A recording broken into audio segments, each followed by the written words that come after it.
Yeah, welcome back to another video, guys. I thought I'd do a little editing video, um, just so you guys can kind of see what I do, how I edit, and all that good stuff. Sorry, I'm just kind of going through. Yeah, okay. So I just kind of wanted to have a conversation while editing. And that conversation revolving around, do you as a creative actively support other creatives? I definitely actively try to more so support than critique. I feel like art is so subjective. Critiquing and judging is all part of the human experience, but I try to minimize that because I just feel like, one, art is subjective, like I said, and two, people do things in their own lives that they probably wouldn't want to be critiqued or judged for. So I try to minimize that as much as possible. I sometimes feel like I said, people do more critiquing than they actually do the supporting part. Like when people are actively asking you to share their work or, leave a comment and stuff like that. And not a lot of people do that. Especially in Toronto, like there's always this like conversation about like in Toronto people don't support. I don't know how it is in other cities, but Toronto, there's a monthly conversation about support all the time, and I just feel like, for me as a photographer, I've always had to deal with a lot of people trying to more so compete with me, and try to paint me in a light that's not very favorable, so then that way they can kind of gain more clients or more notoriety or something. And a lot of people do that, but it was always curious to me because I don't go out of my way to even do that, right? But not everybody's the same as you. This is a black and white image the client chose. She wanted to kind of like get a moody feel for a lot of these pictures.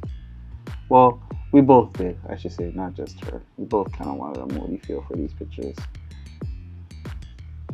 We shot them on a rooftop. Yeah.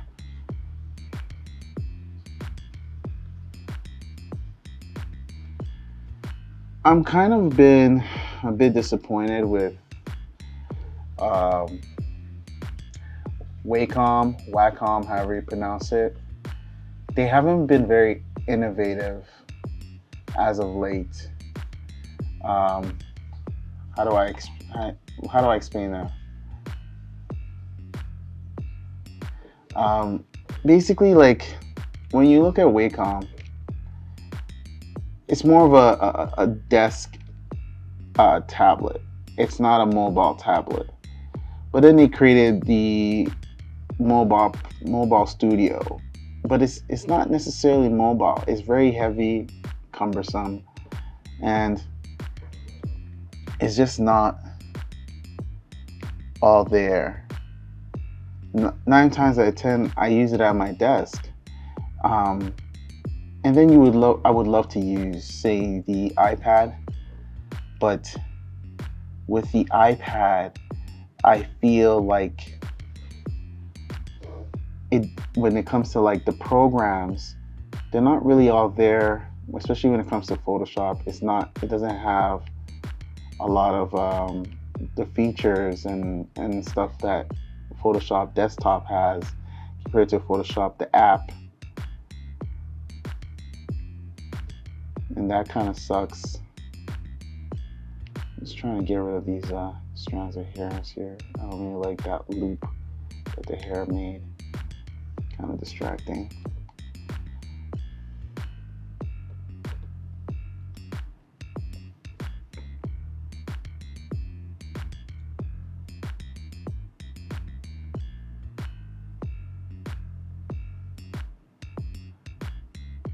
I feel like Wacom is an industry leader when it comes to drawing tablets, and they've just kind of been hanging on in the background for for a while now, and that kind of sucks.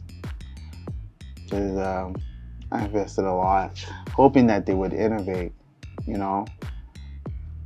And then also when it comes to Photoshop, it's like so confusing as to why their like app version of the program is so limiting. We don't even have Liquify as of the recording of today, or the mixer brush, which is like just a very common brush to even have. For me, I think I would actively need the mixer brush and Liquify, layer options to make my layer like a 50% gray layer, and then something that can so and an option to just basically give me frequency separation with my mixer brush. And I think I could edit on an iPad. I would be able to edit on an iPad. Now I know people will say, why don't you just use Infinity Design? I tried Infinity Design, and honestly, it is probably it's worse than even Photoshop. The Liquify tool is kind of clunky. It's not very good, I would say. So I don't even bother with the Liquify tool, or even their mixer brush. Like Infinity Design's mixer brush is just so weird. It doesn't behave like the mixer brush that you would get out of like Photoshop or something. And I don't want to. It makes like the editing process so hard. So I just don't even use it. I don't even bother using it.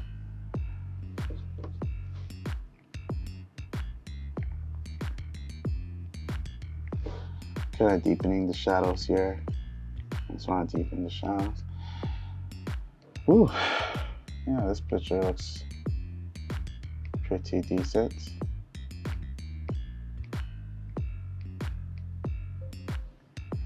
Sorry. Pretty decent. Let's see what's next. I like this picture. It's really nice. But yeah, Infinity Design, the app on the iPad, bogus. Throw that away. Ooh, tomatoes. Just not my cup of tea at all.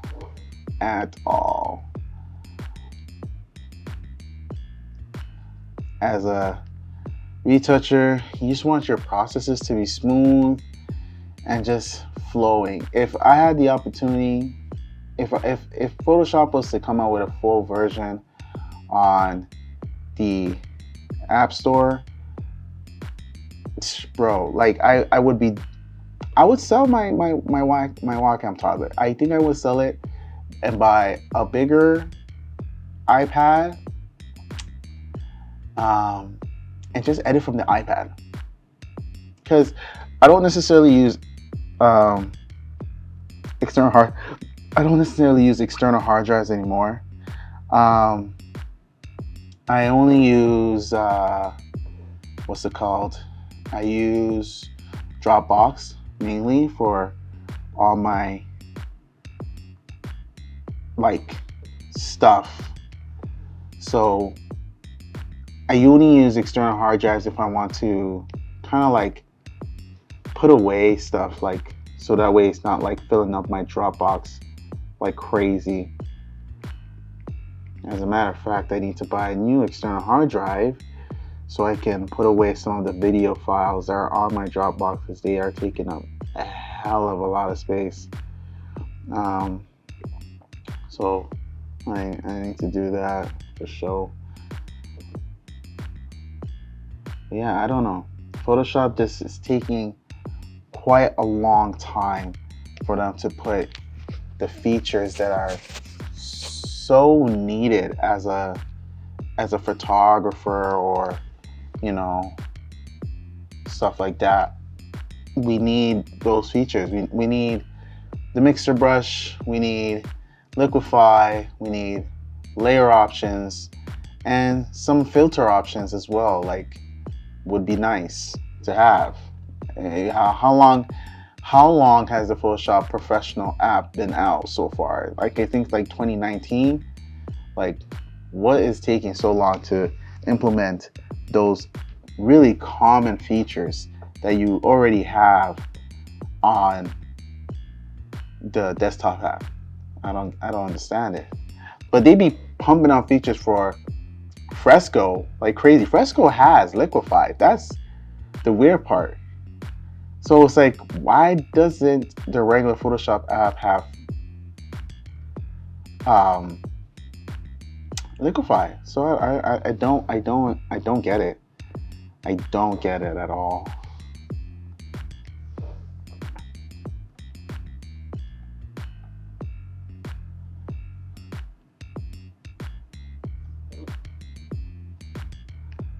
So if Adobe, you're listening, please, for the love of God, be a little more quicker with these features. We are in 2020 now. We're about to end 2020, and we still don't have a mixer brush. Like, what is the hold up? We're about to hit a whole new iPad. like I'm about to sell my iPad to get the next generation that's coming out.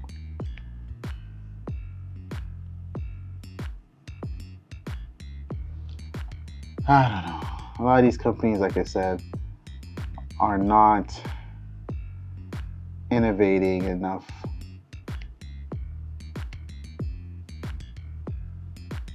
When it comes to Wacom, when it comes to Adobe, I don't know.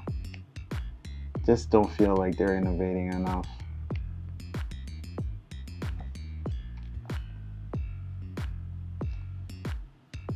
But it sucks because they're the standard, like, you know what I mean?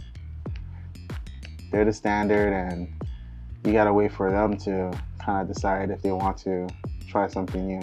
I don't know, maybe it's the program that's hard. Maybe it's kind of hard with doing a lot of stuff when it comes to putting new stuff on Apple. Maybe Apple's like holding them back or something.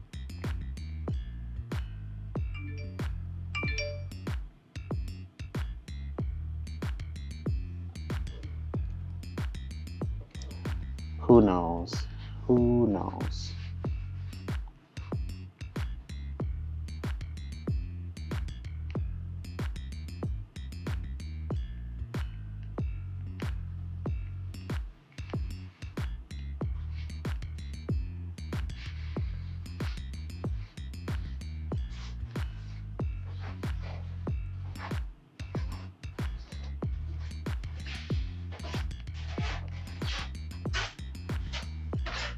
I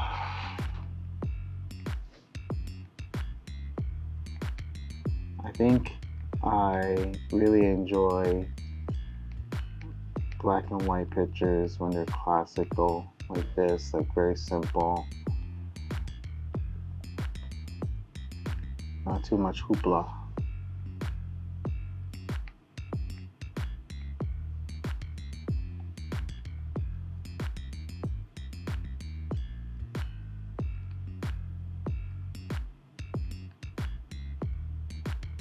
Just dodging and burning on the black and white.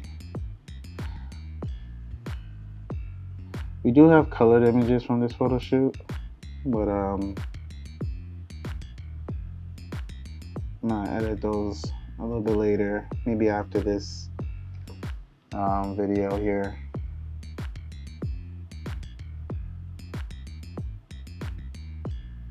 Woo. The detail's crazy. One company that is innovating is Nikon. Nikon is, catching back up and doing their best to, catch up to the competition. And I think that's what it is, competition. A lot of these companies don't have a lot of competition because they know that their following and the followers will never leave, For instance, like Instagram. Instagram has competition, but they feel like they're still above. So they try to, catch up in ways by copying the others. But like, it's not the copying. Like, we don't need all that stuff that the other competitors are doing. Your Instagram, like your photos, your memories. But they're trying to be TikTok so bad. In that case of like trying to catch up and copy the competition or do better, it's kind of not working for them. But in terms of like Nikon, having more video features and having more different photo features and better autofocus, like Nikon, like Canon and Sony, in that case, that works to Nikon's benefit. You don't want to be lagging behind and nobody's purchasing your product,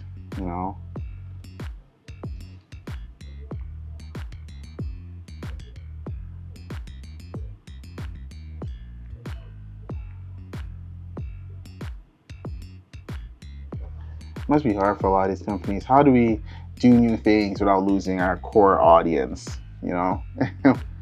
Must be some kind of conversation they have in these board meetings. I can only imagine.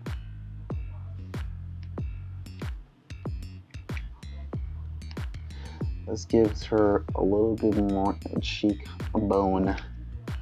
Let's do 10. Some shadows in here. Oop, too dark.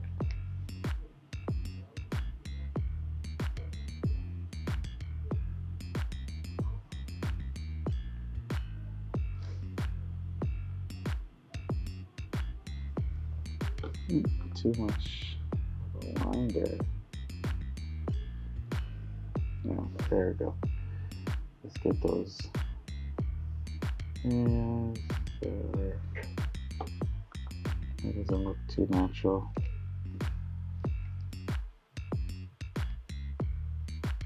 There we go. Looks a little better now.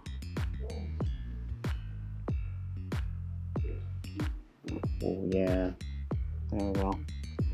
Get them cheekbones. Cheekbones. Yeah. Yeah, there we go too. Shadow on the nose. Good definition. Beautiful. These look amazing. Let's save that.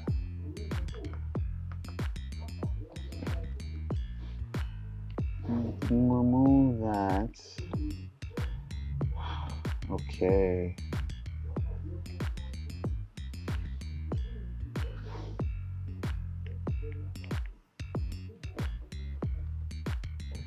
Erica is just, when it comes to doing beauty portraits, A1. She's always giving me top dog, top level facial.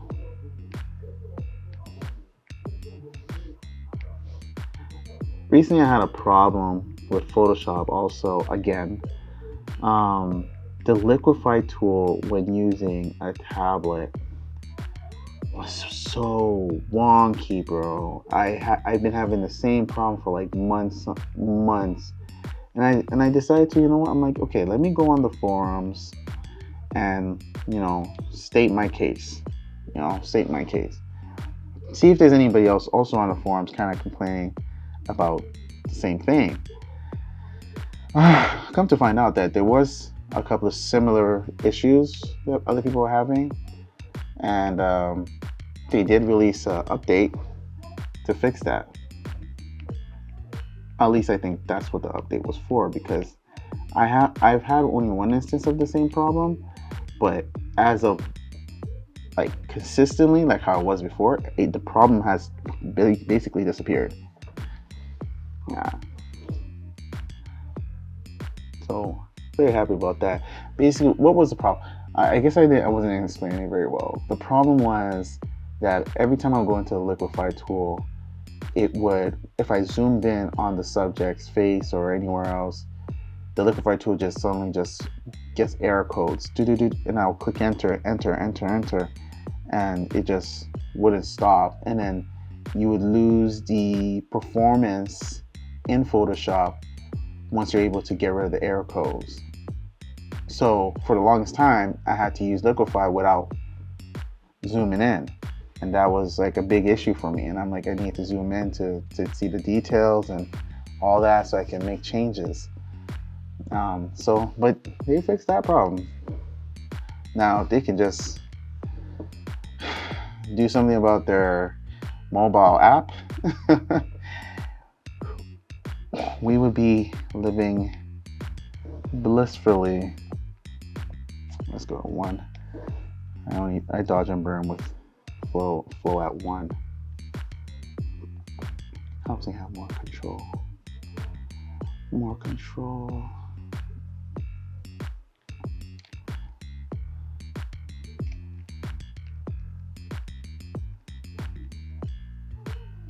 I could use the mixer brush to do all this really quickly, but I feel like in this kind of image, what you need more finesse and stuff to do this kind of stuff, not quickness. You gotta be able to see it. See how this is so prominent? Let's get rid of that. Yes. Okay.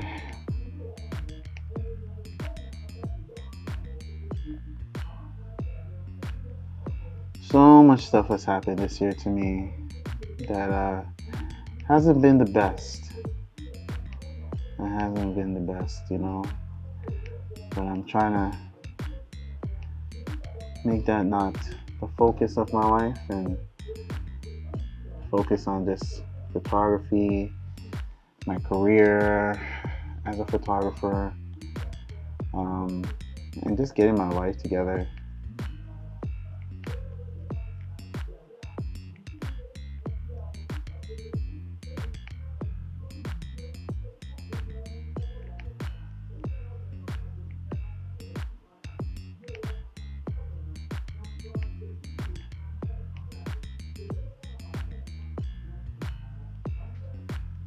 I've kind of adapted to more YouTube because Instagram just wasn't it for me. And as an artist, I want to be able to show my work and interact and, with like-minded people. Instagram just stopped being that for me. So I've been doing a lot more YouTube, if you haven't noticed. And I feel like because of that, I have found a lot of like-minded people. I see a lot of people comment on a lot of my work, and that's really awesome.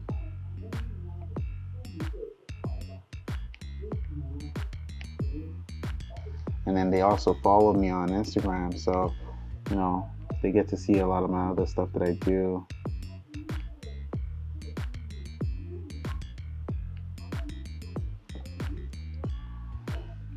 Perfect. Let's get rid of the under eyes here.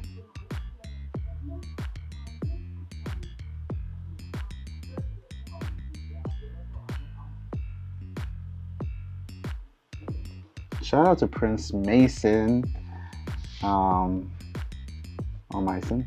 I hope I'm saying his last name right. Sorry if I butchered your name.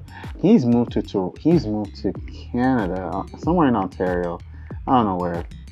And I feel like he's one of my big inspirations for even doing YouTube.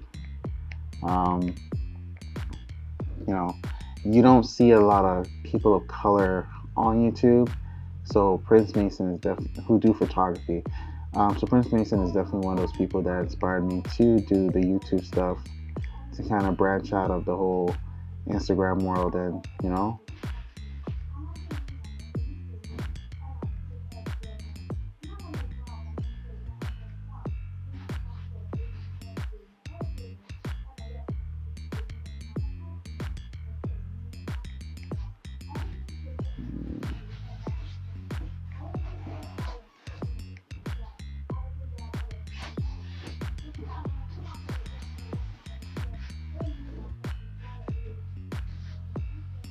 Ooh.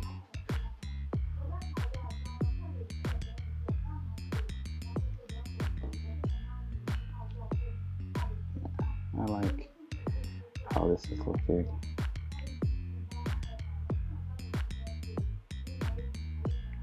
You don't want to do too much editing to your pictures. You don't want to ruin the flow. Lighten the shadow up a little bit. Yeah, that's all I want to do. That's all I do. Yeah, she's good enough. You want to see the difference?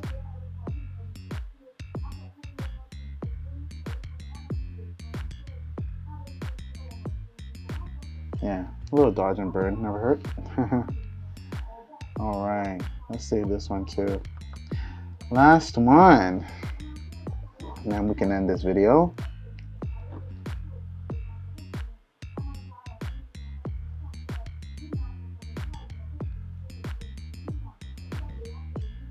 Okay, there is some areas maybe I could take care of with the healing brush here. If you guys really want to know how I edit, subscribe to my editing class. Right now it's not doing so well. There's nobody really subscribed, but I only have a few videos. I have a few videos up doing the basic stuff, you know. But once people start subscribing, I will update it, put more videos in it. Because right now you can't see the videos unless you're subscribed. But if it starts picking up, I think I'll definitely put more effort into it, where people will be able to see a lot of stuff that I have to offer. It's a subscription, so it's a monthly thing. I think that works better because you get to see everything new all the time, instead of you just buying a editing tutorial video or whatever. You'll be able to see in detail everything I do. I'll explain it to you. Yeah, I think that is more my speed.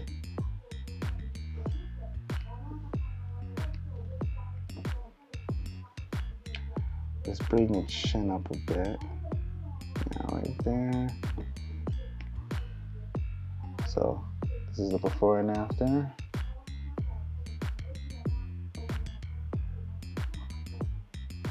Okay, let's start to dodge and burn a bit on a 1% here.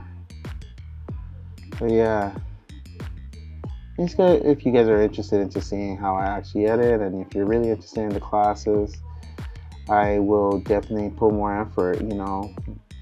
Leave a comment below if you're really interested and stuff. Just all you have to do is really check out my website. It's there.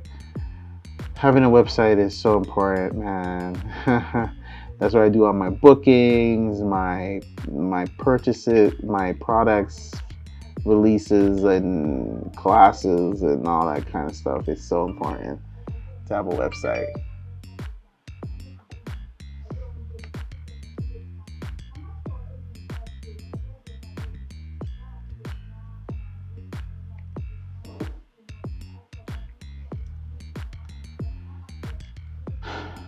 going back to, do you as a creative support other creatives? So, I recently started going to like concerts for a friend of mine, and I really, really loved seeing live concerts by like up and coming artists.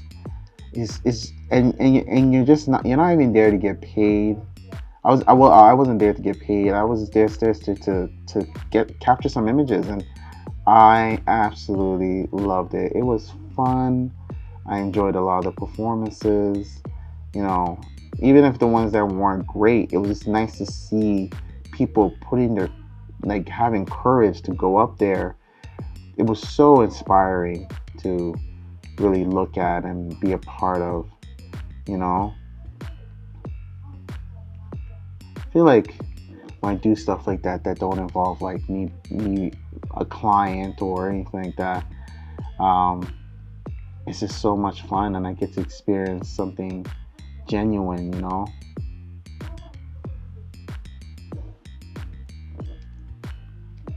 To the point, I think the organizers messaged me and they're like, oh, you know, we would love to have some of your pictures, and you know, some artists reached out to me in terms of wanting to work together.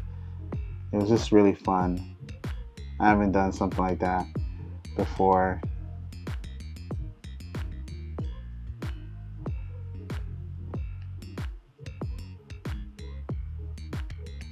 I feel like when it's just all business, it doesn't really go too good. Oh yeah, look at this. This is beautiful.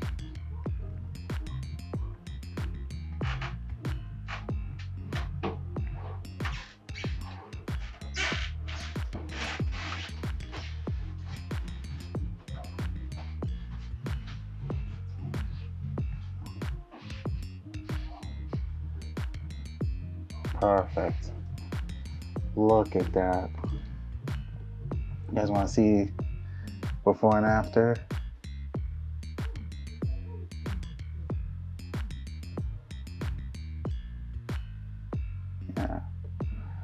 Yeah, and that's it, man. Thanks for watching, guys. Really appreciate it.